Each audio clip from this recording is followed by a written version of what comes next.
শুরু করছি electric field part 2 Coulomb's law. Coulomb's law এর আগের ভিডিওতে দিয়েছি। এখানে দুটি বিষয়ে আলোচনা করব। এক, বহু আধানের মধ্যে বল, উপরিপাতের নীতি, অর্থাৎ force between many charges, the principle of superposition. এইটা হলো একটা রিজিয়নের মধ্যে যদি অনেকগুলো আধান থাকে এবং এখানে যদি আর একটা আধান থাকে, তো এই আধানগুলোর দ্বারা এই আধানের উপর ক্রিয়াশীল মোট বলকেই এই উপরিপাতের নীতির সাহায্যে আমরা প্রতিষ্ঠা করব। তো মনে করা যাক আমার কাছে এখানে একটা কিউ আধান আছে, Q1 আধান, এখানে Q3 আধান আছে, এখানে Q2 আধান আছে, এটা বাদ দাও। এখানে মনে করো Q4 আধান আছে, আর এখানে Q5 আধান আছে।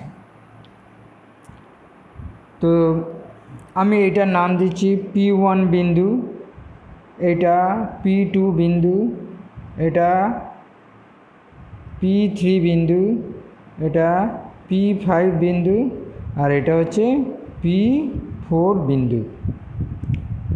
এখন Q2, Q3, Q4, Q5 এই চারটে বিন্দু আধানের জন্য বা দ্বারা P1 বিন্দুতে অবস্থিত Q1 বিন্দুর ওপর ক্রিয়াশীল মোট বলের যোগফল কত, সেই যোগফল বের করার যে নীতি বা নিয়ম, সেটাই হচ্ছে উপরিপাতের নীতি। আবার মনে করো Q2 বিন্দু আধানের ওপর Q1, Q3, Q4, Q5 বিন্দু আধানের জন্য মোট ক্রিয়াশীল বলের যোগফল বের করার যে নিয়ম, সেটাই উপরিপাতের নীতি। তো আমরা ধাপে ধাপে এগোই। তো প্রথমে লিখব উপরিপাতের নীতিটি।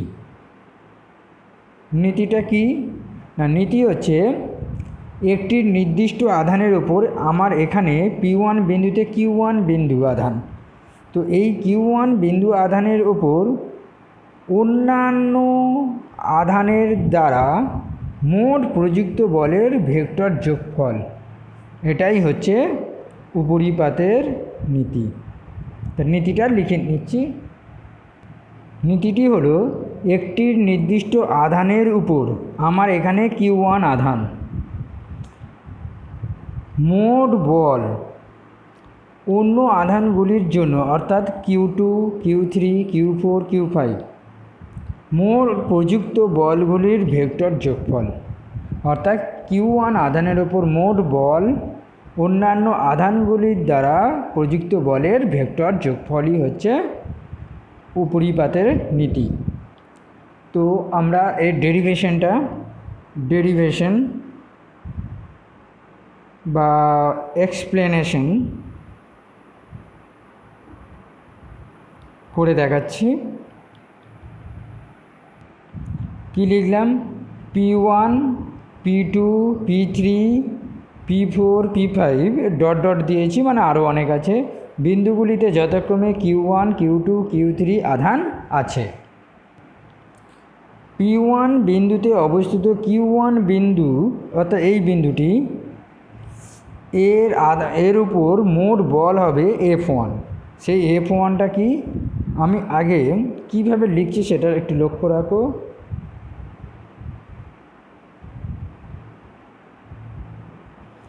অর্থাৎ অন্যান্য যে বিন্দু আধানগুলো আছে তার জন্য প্রযুক্ত বল, যেহেতু 1 নম্বর আধানের ওপর বল ক্রিয়াশীল হচ্ছে, তাই এখানে সব 1 লিখব। এখন 2 নম্বর আধানের জন্য 1 নম্বর আধানের ওপর প্রযুক্ত বল, তাহলে 1, 2। 1 নম্বর আধানের উপর 3 নম্বর আধানের দ্বারা প্রযুক্ত বল, তাহলে 1 3। 1 নম্বর আধানের ওপর 4 নম্বর আধান দ্বারা প্রযুক্ত বল, তাহলে 1 4 এইভাবে লিখব। ক্লিয়ার? তাহলে এরপর কি লিখব, F12 এর মান হচ্ছে 1/4πε0 ইন্টু, তাহলে কুলম্বের সূত্র অনুযায়ী 1 2, তাহলে Q1 Q2 বাই, এবার ইউনিট ভেক্টর নিয়ে তোমরা জানো যে তোমার 2 থেকে 1-এর দিকে এই দিকে ক্রিয়াশীল হচ্ছে, তাহলে 2 থেকে 1-এর দিকে যদি ক্রিয়াশীল হয় তাহলে আমরা এইভাবে লিখব। 3 থেকে 1-এর দিকে ক্রিয়াশীল হলে তাহলে এইভাবে লিখব। 4 থেকে ক্রিয়াশীল হলে এইভাবে লিখব। তারপর 5 থেকে ক্রিয়াশীল হলে এইভাবে লিখব। তাহলে 2 থেকে 1-এর দিকে ক্রিয়াশীল বলের তোমার যে দূরত্বটা সেটা কি হবে 2 1, এটা হচ্ছে তোমার ভেক্টর, এখান থেকে এইদিকে ভেক্টর, আর ইউনিট ভেক্টরটা কি হবে 2 1 হচ্ছে, এই হচ্ছে ইউনিট ভেক্টর। ঠিক আছে? তাহলে এখানে লিখব আর 2 1 তার স্কোয়ার, আর ইউনিট ভেক্টরটা কী হবে 2 1 এই ইউনিট ভেক্টরটা আশা করি বুঝতে পেরেছ। 2 থেকে 1-এর দিকে তাহলে 2 1 এটা হবে ভেক্টর, আর ইউনিট ভেক্টরটা হবে মাথায় ক্যাপ দিতে হবে, অর্থাৎ এর ডিরেকশনটাকে বোঝানো হচ্ছে, আর দূরত্বটা হচ্ছে এই মাথায় অ্যারোটা তুলে দিতে হবে, তাহলে এটা দূরত্ব বোঝাবে। এই হচ্ছে কুলম্বের সূত্র। এবারে আমি এখানে একটা থার্ড ব্র্যাকেট দিচ্ছি, কারণ প্রতিটি কোয়ান্টিটিতে 1/4πε0 টার্মটা থাকবে, প্লাস এবারে F13 এর জন্য কি লিখব, QQ বাই আর, এটা লিখলাম। দেখো 1 3, 1 এটা হচ্ছে 3। এবারে 1 3 দিকে চলে যাও, 3 থেকে 1-এর দিকে ডিস্ট্যান্সটা হবে R3 1, আর ইউনিট ভেক্টরটা হবে মাথায় ক্যাপ দিতে হবে, তাহলে 3 1, আর এটা হচ্ছে ক্যাপ, আর এটাও 3 1 তার দূরত্ব, তার দূরত্ব স্কোয়ার, প্লাস এরপর হচ্ছে 1 4 F14, এটা কি লিখব Q1 Q4 বাই R4 1 তার স্কোয়ার, আর ইউনিট ভেক্টরটা হবে 4 1 তার ক্যাপ। এই মতো আস্তে আস্তে এগোবে। ঠিক আছে? তো 1 নম্বর আধানের উপর অন্যান্য বিন্দু আধানের দ্বারা ক্রিয়াশীল মোট বলের ভেক্টর যোগফল হলো F1 F12 F13 F14। এবার তাদের মানগুলো বসালাম। ঠিক আছে, মানে ভেক্টর ফর্মের মানটা বসালাম। ওকে, আচ্ছা, এইবারে আমরা একইভাবে 2 নম্বর বিন্দু আধানের উপর, এখানে 2 নম্বর বিন্দু আধানটা দেখো এই জায়গায় রয়েছে, এই 2 নম্বর বিন্দু আধানের উপর বাকি আধানগুলোর দ্বারা ক্রিয়াশীল মোট বলের মান কত হবে, ঠিক এইটা যেভাবে করেছি এটাও ঠিক সেইভাবে লিখব। কীভাবে লিখব, F2, অর্থাৎ 2 নম্বর আধানের উপর ক্রিয়াশীল অন্যান্য আধান দ্বারা মোট বলের মান হলো F2। F2 মানে এখানে 2 নম্বরের উপর ক্রিয়াশীল হচ্ছে, তাহলে সব কটারই F2 লিখব। এবারে 1 নম্বরের দ্বারা কী হবে F21, 3 নম্বরের দ্বারা F23, 4 নম্বরের দ্বারা F24, এইভাবে আমরা লিখব। এবার এর মানগুলো বসাতে হবে আগের মতন 1/4πε0, এটা ব্র্যাকেট দিয়ে দাও। এটা হচ্ছে কিউ, এটা কিউ, এটা আর। আমি ঠিক যেভাবে লিখছি এইভাবে লিখলে খুব একটা বেশি হেডেক লাগবে না। মাথায় আর ক্যাপ দিয়ে দাও, প্লাস এটা কিউ বাই এটা আর, এটা হচ্ছে আর ক্যাপ, তারপরে প্লাস দিতে দিতে যাও। আচ্ছা, এবারে দেখো এটা বলের মান হচ্ছে F21, তার মানে এটা 2 হবে, এটাও 1 হবে, আর এটাও তাই তোমার উল্টোটা হবে। কেন না, এদিকে লক্ষ্য করে দেখো, 2 নম্বরের উপর 1-এর দ্বারা ক্রিয়াশীল বল, অর্থাৎ সেক্ষেত্রে ছবিটা আমি এখানে একটু রাফ ছবি এঁকে দেখাচ্ছি। এটা হচ্ছে Q2 আর এটা হচ্ছে Q1। তাহলে 1 থেকে 2-এর দিকে যাচ্ছে, 1 থেকে 2-এর দিকে যাচ্ছে। তাহলে এখানে ইউনিট ভেক্টরটা হবে 1 2। এই হচ্ছে ইউনিট ভেক্টর। ক্লাস 11-এ তোমাদের ইউনিট ভেক্টর নিয়ে আলোচনা করা হয়েছে। হ্যাঁ, বা যারা জানো তারা অন্ততপক্ষে এটা বুঝবে যে বলের ডিরেকশনটা কোথা থেকে কোন দিকে। 2 নম্বর আধানের উপর বল ক্রিয়াশীল হচ্ছে কার দ্বারা? না 1 নম্বরের দ্বারা। তাহলে 1 থেকে 2-এর দিকে, সেই জন্য আর 1 2 তার মাথায় ক্যাপ। তো সেই মতন এখানে দিতে হবে 1 2, আর এটাও 1 2, আর এটা হচ্ছে স্কোয়ার। আচ্ছা, এরপর হচ্ছে দেখো 2 3, তাহলে এখানে 2 লিখবো আর এখানে 3 লিখবো। এবারে 2 3-এর দিকে চলে যাও, 2 3, দেখো এটা 2, এটা হচ্ছে 3। তাহলে 2 নম্বর আধানের উপর 3 নম্বর আধান দ্বারা ক্রিয়াশীল বল, তার মানে এইভাবে যাচ্ছে 3 থেকে 2-এর দিকে। আবার বলছি 3 থেকে 2-এর দিকে, ঠিক আছে। 3 নম্বর আধান দ্বারা 2 নম্বর আধানের উপর প্রযুক্ত বল। তাহলে এ এক জায়গায় চুপচাপ আছে আর এইটা এর উপর ক্রিয়াশীল হচ্ছে, হয়েছে। তাহলে ডিরেকশানটা 3 থেকে 2-এর দিকে। তাহলে 3 থেকে যদি 2-এর দিকে হয় তাহলে 3 আর এটা হবে 2, তাহলে এটাও হবে 3, এটা 2, এটা স্কোয়ার দিয়ে দাও। এরপর এইখানে F2 4, তাহলে এখানে 2 আর এখানে লিখলাম 4। ঠিক কীভাবে লিখছি এটা যদি বুঝতে পারো তাহলে কোনো অসুবিধা নেই। আচ্ছা, তাহলে কি হচ্ছে না 2 নম্বর আধানের উপর ক্রিয়াশীল বল কার দ্বারা? না 4 নম্বরের দ্বারা। তাহলে লিখব 4 2, এটা স্কোয়ার, এটা লিখব 4 2। এই করে মোটামুটি যোগ হতে হতে যাবে। এরকম কতগুলো সংখ্যা আছে? না n সংখ্যক পর্যন্ত আধান আছে, সেটা এবার বলছি। মনে করি এখানে অনেকগুলো আধান আছে, অনেকগুলো আধান আছে, Q1 Q2 Q3 Q4 Q5 Q6, এইভাবে চলতে চলতে n, তাহলে n সংখ্যক আধান আছে। মনে রাখবে এই আধানগুলো দ্বারাই কিন্তু বল ক্রিয়া করবে। তাহলে এই আধানগুলোকে বলা হবে উৎস আধান। উৎস আধান অর্থাৎ যে আধানের জন্য বল ক্রিয়া হবে তাকে বলা হচ্ছে উৎস আধান। ইংরেজিতে বলা হচ্ছে সোর্স চার্জ।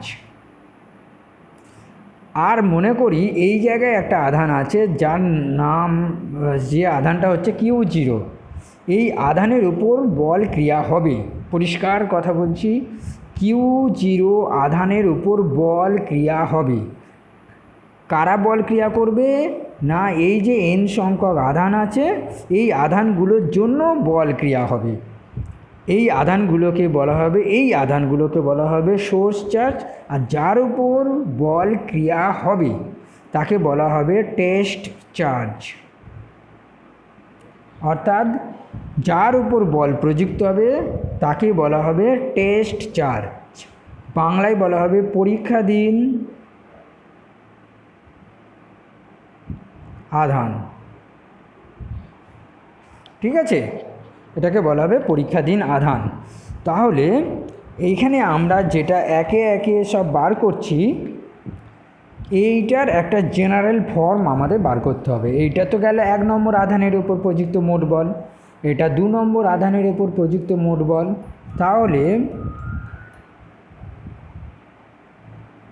তাহলে একটা জেনারেল ফর্মে আমাদের একটা ইকুয়েশন বার করতে হবে, যেটা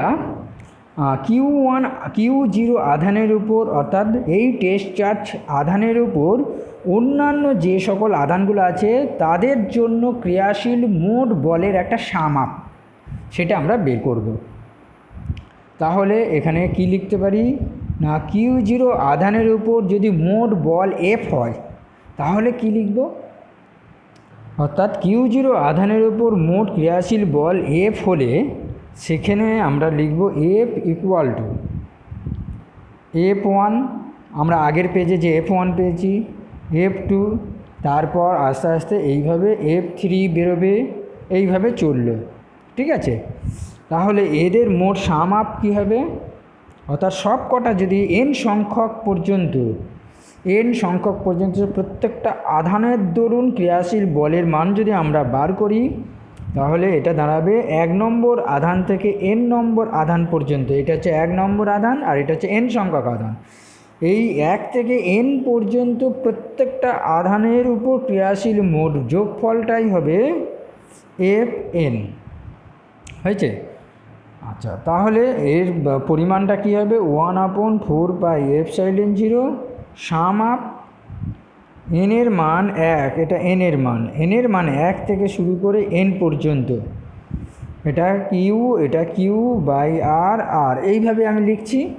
আচ্ছা, এইভাবে লেখার ফলে এর ইউনিট ভেক্টরটা আর এন, কারণ একটা জেনারেল ফর্মে লিখতে হবে, তাহলে এটা হচ্ছে আর এন তার স্কোয়ার, আর এইটা হবে Q0 অর্থাৎ টেস্ট চার্জের জন্য, অর্থাৎ যে আধানের উপর বল ক্রিয়াশীল হচ্ছে সেই আধানের মান এবং যে আধানগুলির জন্য ক্রিয়াশীল হচ্ছে অর্থাৎ বল ক্রিয়া করছে অর্থাৎ Qn আধানের জন্য।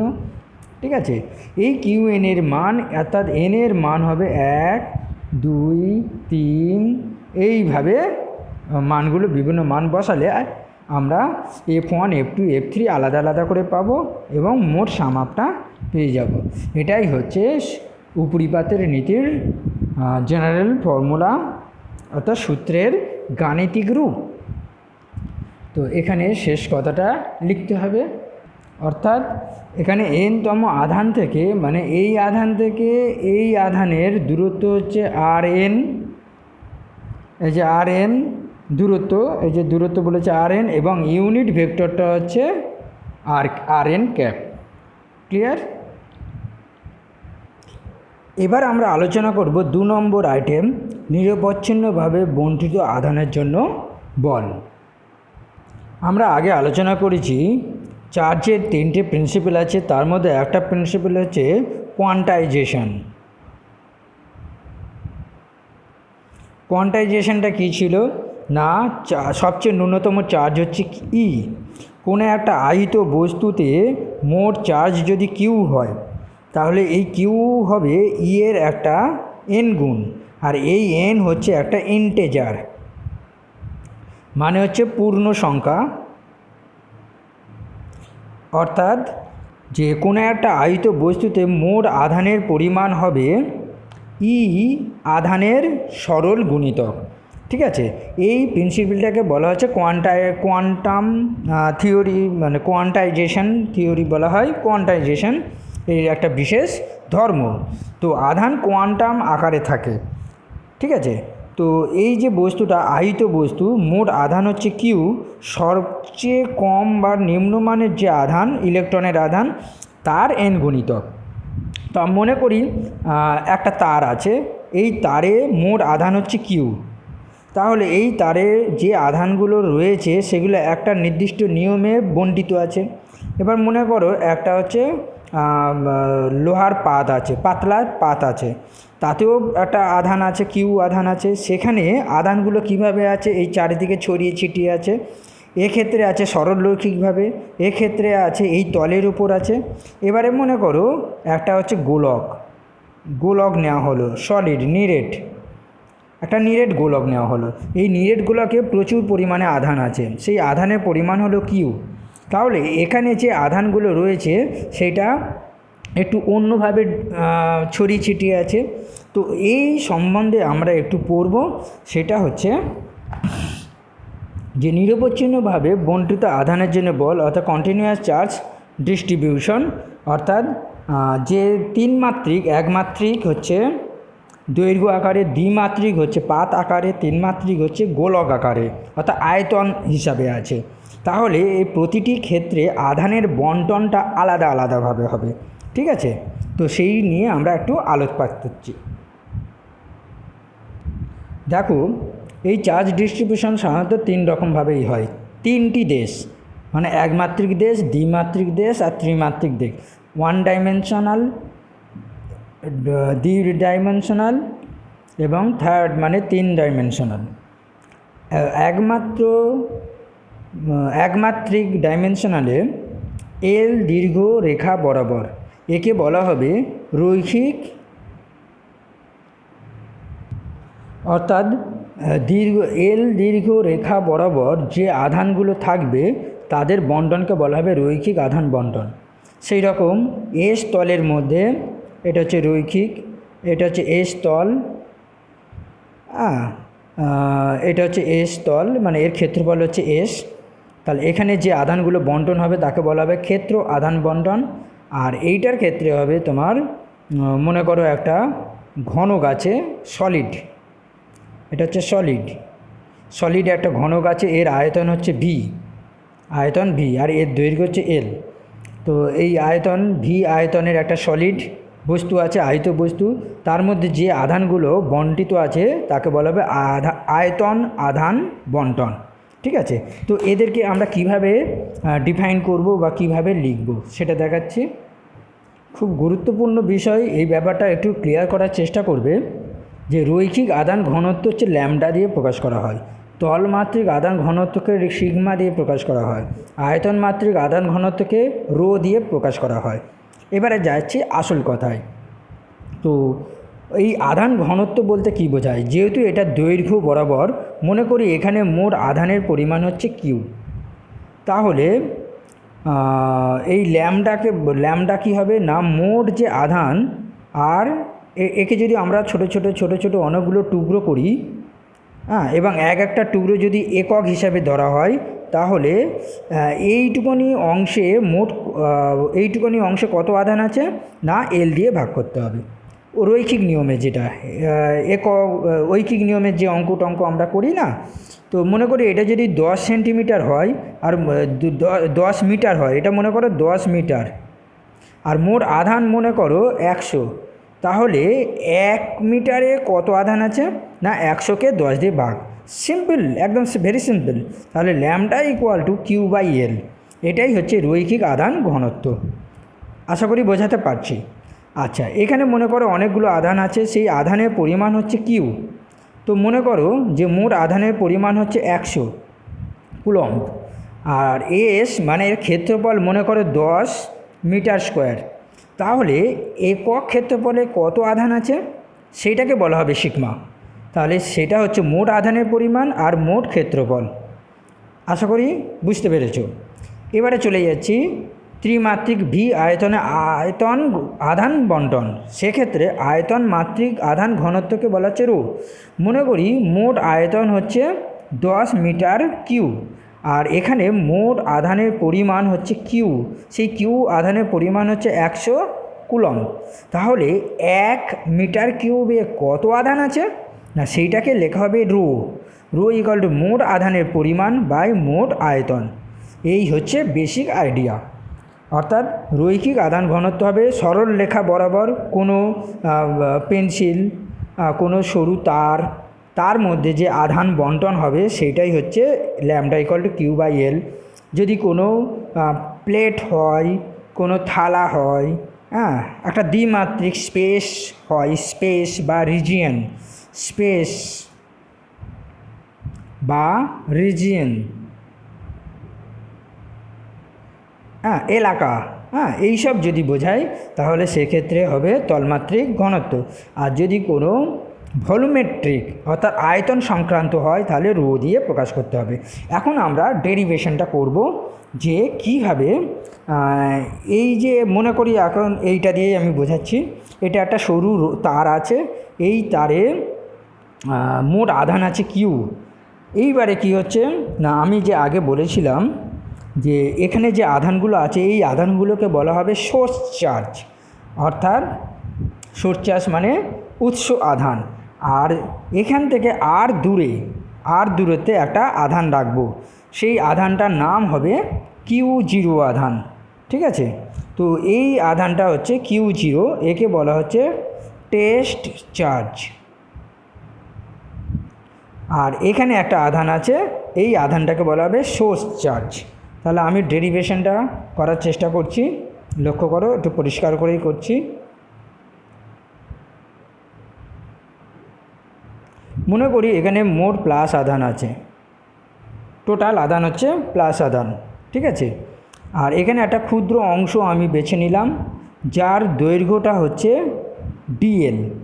তাহলে এর আধানটা কত হবে ডি কিউ ক্ষুদ্র আধান, আর টোটাল আধান কিন্তু কিউ হয়েছে।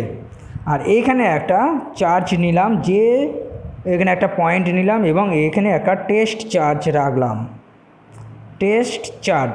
অর্থাৎ এই আধানগুলোর জন্য Q0 আধানের উপর মোট ক্রিয়াশীল বল কত সেটা আমরা নির্ণয় করব। তাহলে এখান থেকে এটা জুড়ে দিলাম, এর ইউনিট একক ভেক্টর বা এর যে ডিরেকশান সেটা আর দিয়ে প্রকাশ করলাম, হয়েছে। এখন তোমরা বলো তো মোট আধান কত? এই যে ডি কিউ আধান, এই ডি কিউ আধানটার মোট পরিমাণ কত হবে? 1 নম্বর কথা হচ্ছে রৈখিক আধান ঘনত্ব ল্যামডা লিখব, অর্থাৎ একক দৈর্ঘ্যে আধান ইনটু মোট যে দৈর্ঘ্য সেই দৈর্ঘ্যটা লিখলাম। তাহলে এইটুকু অংশে মোট আধানের পরিমাণ হচ্ছে d q equal to lambda dl. Okay, তাহলে এইটার নাম দিলাম পি বিন্দু। তাহলে পি বিন্দুতে ডি কিউ আধানের জন্য কিউ বিন্দুতে এই কিউ নয়, এই Q0 আধানের উপর মোট ক্রিয়াশীল বল কত? অর্থাৎ এই যে পি বিন্দুতে ডি কিউ আধানের জন্য টেস্ট চার্জ Q0 উপর ক্রিয়াশীল বল হবে ডিএফ ইকুয়াল টু 1/4πε0। তাহলে test charge into source charge তো ডি কিউ ডিভাইডেড বাই এদের যে দূরত্ব সেই দূরত্ব আর স্কোয়ার এবং একটা আর ক্যাপ হবে, অর্থাৎ ইউনিট ভেক্টর হবে। ঠিক আছে, এরপর কী হবে 1/4πε0। এটা Q0টা হচ্ছে কনস্ট্যান্ট, কারণ এই মানটা তো আর চেঞ্জ হবে না। আচ্ছা, ডি কিউ মানে কি এইটা জানি আমরা, তাহলে লিখব ল্যামডা, আর এটা হচ্ছে ডিএল ডিভাইডেড বাই এটা আর স্কোয়ার, আর এটা হলো আর ক্যাপ। এখন এই যে পুরো লেন্থ আছে, এই পুরো লেন্থ হচ্ছে এল, আর তার জন্য মোট ক্রিয়াশীল বলের মান হবে এফ। তাহলে টোটাল অর্থাৎ সমগ্র তারের জন্য মোট ক্রিয়াশীল বল, সমগ্র তারের জন্য কিছুই না, একটা ইন্টিগ্রেশন চিহ্ন দিতে হবে, এবং যেহেতু তারটির দৈর্ঘ্য এল, সেই এল চিহ্নটা দিতে হবে, আর কনস্ট্যান্ট ভ্যালুগুলো বাইরে থাকবে। এটা হচ্ছে রৈখিক আধান ঘনত্বের জন্য মোট আধানের জন্য, অর্থাৎ টোটাল কিউ আধানের জন্য টেস্ট চার্জ Q0 উপর মোট ক্রিয়াশীল বলের মান। এটা ঠিক একই সেন্সে বাকি দুটো করতে হবে। এখানে একটা রিজিয়ন নেওয়া হয়েছে যার টোটাল ক্ষেত্রফল হচ্ছে এস, আর তার ভিতরে ক্ষুদ্র একটা লাল বাউন্ডারি নিলাম, তার ক্ষেত্রফল ডিএস।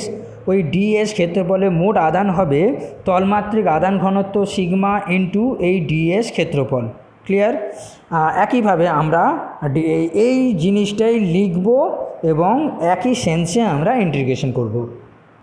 অর্থাৎ কি হলো না, পি বিন্দুতে ডি কিউ আধানের জন্য Q0 টেস্ট চার্জ এর উপর ক্রিয়াশীল বল dF equal to 1/4πε0 into test charge এবং সোর্স চার্জ বাই ওদের মধ্যে দূরত্বের স্কোয়ার এবং আর ক্যাপ। এবার ডি কিউ মানে জানি সিগমা ডিএস, এটা বসিয়ে দিলাম। সমগ্র তলের জন্য মোট ক্রিয়াশীল বল কত হবে? এফ ইকুয়াল টু, যেহেতু সমগ্র তলের জন্য হচ্ছে, তাহলে যেহেতু সারফেস ইন্টিগ্রাল, এটাকে বলা হচ্ছে সারফেস ইন্টিগ্রাল। যেহেতু ক্ষেত্রফল সংক্রান্ত ইন্টিগ্রেশন, তাই সারফেস ইন্টিগ্রেশন বলা হয়। একে বলা হচ্ছে লাইন ইন্টিগ্রাল। ওকে, এটা হচ্ছে ভলিউমেট্রিক ইন্টিগ্রাল। হচ্ছে এখানে একটা ক্ষুদ্র অংশ ধরে নিলাম যার আয়তন ডিভি, তার আধান হবে রো ইন্টু ডিভি, কারণ একক আয়তনে আধান হচ্ছে রো, তাহলে ডিভির জন্য মোট আধান হচ্ছে ডি কিউ রো ডিভি। আর এখানে Q0 টেস্ট চার্জ নেওয়া হয়েছে যা পি বিন্দু থেকে আর দূরে অবস্থিত। এই পি বিন্দুতে ডি কিউ আধানের জন্য Q0 এর উপর ক্রিয়াশীল মোট বলের মানটা আমরা বার করলাম ডিএফ ইকুয়াল টু এইটা। এরপর সমগ্র আয়তনের জন্য টোটাল কিউ আধানের জন্য মোট বলের মানটা বের করছি, এখানে ইন্টিগ্রেশন করতে হবে। অর্থাৎ কি হলো না, সমগ্র ভি আয়তনের জন্য মোট বল এখানে ইন্টিগ্রেশন করতে হলো, কারণ এই ডিএফকে ইন্টিগ্রেশন করে এই মানটা পাওয়া যাবে। সুতরাং কত হলো না, F equal to Q0/4πε0 rho d v যেমন আছে বসালাম, এটা আর স্কোয়ার, এটা আর ক্যাপ। যেহেতু এটা হচ্ছে ভলিউমেট্রিক ইন্টিগ্রাল, তাই আমরা এখানে ভি দেব। আশা করি বুঝতে পেরেছো। কারোর যদি সমস্যা থাকে আমাকে জানাবে।